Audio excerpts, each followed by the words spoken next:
बातमी राष्ट्रवादीच्या कथित विलिनीकरणाच्या चर्चेच्या संदर्भातली।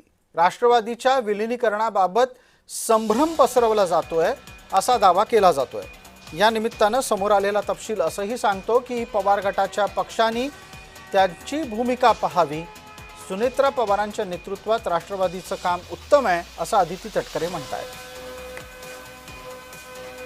त्यांची भूमिका त्यांनी बघावी। खरं तर मला म्हणजे एक आश्चर्यही वाटतं, एक कुतूहलही मला त्या बाबतीतलं आहे की ते एका वेगळ्या पक्षाचं प्रतिनिधित्व करतात, आम्ही एका वेगळ्या पक्षाचे कार्यकर्ते आहोत। असं असताना त्यांना रोज आमच्या पक्षामध्ये काय चाललेलं आहे ह्याच्यासाठी वेळ कुठनं मिळतो? त्यांनी त्यांच्या पक्षाची जी संघटना आहे ह्याच्याकडे जास्ती लक्ष द्यावं। आम्ही आमच्या पक्षाच्या संघटना वाढीसाठी सुनेत्रा काकींच्या आम्ही नेतृत्वाखाली काम करत आहोत।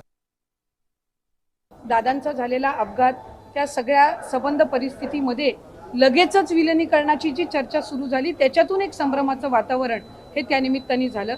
आणि जसं त्या म्हणजे आदरणीय पवार साहेबांच्या राष्ट्रवादी काँग्रेस पक्षाच्या नेत्यांमध्ये एक संघटितपणाने त्या संदर्भामध्ये चर्चा झालेली होती, तशा पद्धतीनं संघटित चर्चा ही राष्ट्रवादी काँग्रेस पक्षाच्या अजितदादांच्या पक्षामध्ये झालेली नव्हती।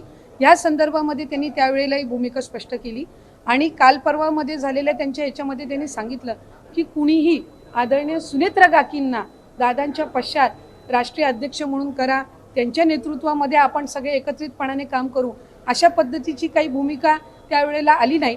त्यामुळे एक संभ्रमतेचं वातावरण हे दोन्ही बाजूनी तयार झालं।